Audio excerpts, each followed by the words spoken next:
आयला किसी काम से समीर के कमरे में आई तो उसको टेंशन में इधर से उधर टहलते पाया। ये तुम किस खुशी में वेट लॉस करने का सोच रहे हो? पहले ही एक पाओगे हो। वो दोनों हाथ सीने पर बांधकर खड़ी हो गई और समीर के पलटने का इंतजार करने लगी, जो वॉक करते हुए अब कमरे के दूसरी तरफ पहुंच गया था। हाँ, क्या? उसकी आवाज सुनकर समीर अपने ध्यान से चौंका था। क्या हो गया है? आज कान किसको किराए पे देकर आए हो? या किसी कबाड़ वाले को बेच दिए बेकार चीज समझकर? उसने अपनी हमेशा वाली स्टाइल में पूछा। क्यों? तुम्हें कौन सा मेरे कानों को बेचकर अपने जहेज के लिए ज्वेलरी तैयार करानी थी, जो इतनी टेंशन ले रही हो उनकी? समीर को अभी कोई भी बात उससे कहना या पूछना सही नहीं लगा था, इसलिए उसको उसी के लहजे में जवाब देते हुए बात टाल गया। मेरे जहेज की खैर है, तुम अपनी बताओ। इतनी बड़ी कौन सी टेंशन है जो यूं जमीन घिसे जा रहे हो? उसने अपना क्वेश्चन रिपीट किया। मेरी छोड़ो, तुम अपनी बताओ। कोई काम है? यहाँ क्यों आई हो? हैं? समीर ने एक बार फिर से बात घुमा दी। हाँ, वो तुम्हारा लैपटॉप लेने के लिए आई हूँ। दो जरा, मुझे कुछ सर्च करना है मेरे असाइनमेंट के लिए। उसने भी ज्यादा कुरेदना मुनासिब नहीं समझा। लैपटॉप तो नहीं है, मेरा दोस्त जो है जावेद, उसके भाई को एक रजिस्ट्रेशन करना था, उसके लिए उसने लिया था मुझसे, और तब से वापस लाने का मुझे टाइम नहीं मिला है। मैं शाम तक ले आऊंगा। समीर ने जवाब दिया। चेहरे पर एक्सप्रेशंस मुसलसल सीरियस ही थे। आयला का शक यकीन में बदल गया कि हो ना हो कुछ गड़बड़ जरूर है। ठीक है, जरूर ले आना शाम तक, क्योंकि मुझे मेरा एक जरूरी असाइनमेंट तैयार करके परसों तक सबमिट करना है। हाँ ठीक है, तुम टेंशन मत लो और जाकर अपनी दोस्ती शादी की तैयारियां करो। मैं लैपटॉप शाम तक ले आऊंगा। तुम कर लेना अपना असाइनमेंट रेडी।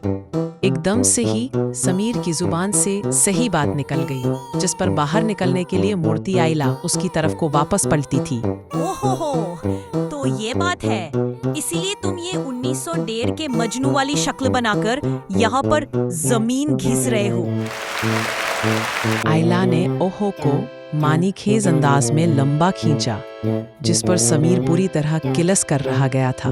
ज्यादा बकवास करने की जरूरत नहीं है, सीधे से निकल जाओ यहाँ से और दिमाग मत खराब करो मेरा। समीर अपने जवाब पर पछता रहा था, क्योंकि ईला के सामने ये एक्सेप्ट करने का मतलब था अगले 1 महीने तक अपना रिकॉर्ड लगवाना। तुम्हारे पास जो चीज है ही नहीं, उसको मैं खराब कैसे कर सकती हूँ? आयला मुईद के जवाबों का अपना ही एक लेवल था।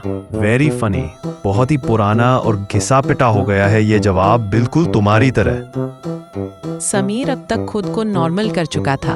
अच्छा, और अपने बारे में क्या ख्याल है?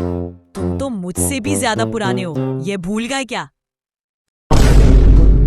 एक जलाने वाली मुस्कुराहट के साथ जवाब दिया गया था, जिस पर समीर वाकई जल भुन गया।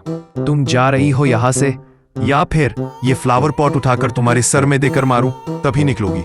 इस बार उसने दांत पीसकर गुस्से का मुजाहिरा किया, मगर वो आयला मुईद ही क्या, जिस पर किसी की बात का असर हो जाए। ठीक है, जा रही हूँ।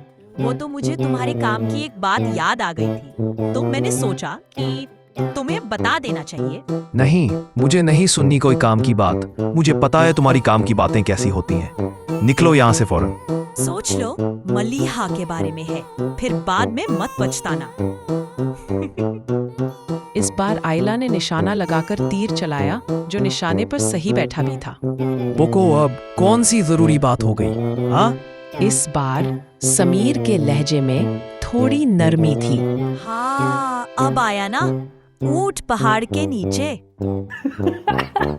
वह कहे बगैर ना रह सकी। ऐसा है, तुम निकलो यहाँ से। मैं नहीं सुन रहा कोई भी बात तुम्हारी, चाहे वो किसी के भी बारे में हो। समीर उसकी बातों पर जिच हो गया। हानिया आपी का कल राइटिंग कॉन्टेस्ट है जिसमें वो और मलिहा दोनों जा रहे हैं।